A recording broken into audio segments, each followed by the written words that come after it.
অনুরাগের ছোঁয়ার আগামী এপিসোডের কথা বললে এখানে দেখানো হচ্ছে যে বারবার একই রকম কথা শুনে সূর্য দীপাকে বলে যে তুমি যদি চাও আমি রূপার দায়িত্ব নিই তাহলে তুমি রূপাকে কেন ছেড়ে দিচ্ছ না। যেটা শুনে দীপা সূর্যকে বলে যে রূপার মা থাকতে রূপার কারো কোনো প্রয়োজন নেই। তারপর দীপা সূর্যকে ওখান থেকে চলে যেতে বলে।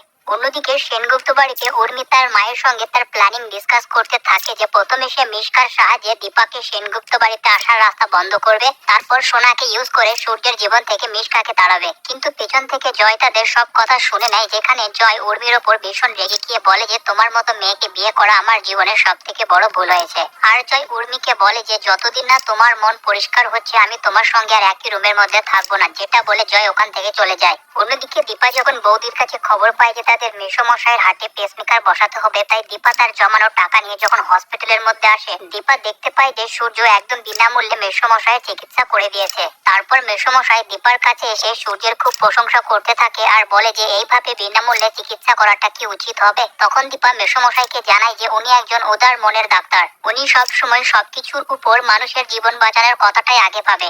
অন্যদিকে নিজের ইমোশন লুকানোর জন্য সূর্যকে দেখে রূপা দীপার পেছনে লুকিয়ে যায়, যেখানে সূর্য রূপাকে দেখে ফেলে আর রূপাকে সামনে আসতে বলে সূর্য রূপাকে বলে যে তুমি আমার সাথে আমার ক্যাবিনের মধ্যে চলো।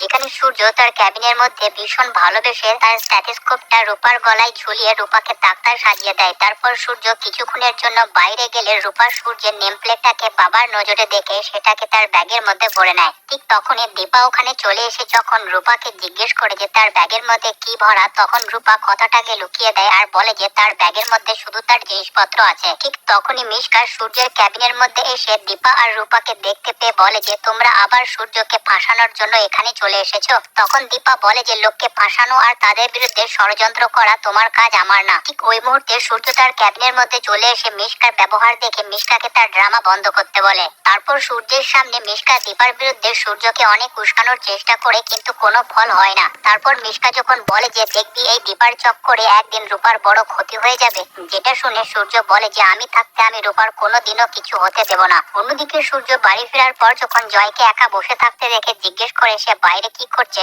তখনই উর্মি এসে বলে যে দাদাই ওকে একটু বোঝান না, ও আমার সাথে একই রুমের মধ্যে থাকতে চাইছে না। তারপর সূর্য যখন জয়কে জিজ্ঞেস করে তার কি টেনশন, জয় সূর্যকে বলে যে সোনা তোর মেয়ে নয়, তাও তুই সোনাকে এতটা ভালোবাসিস। যদি তুই কোনোদিন জানতে পারিস যে রূপা তোর নিজের মেয়ে, তাহলে তুই কি নিজেকে মাফ করতে পারবি? যেটা শুনে সূর্যের সেই কথাগুলো মনে পড়তে থাকে যেগুলো দীপা সূর্যকে বারবার বলেছে যে রূপা সূর্যের নিজের মেয়ে।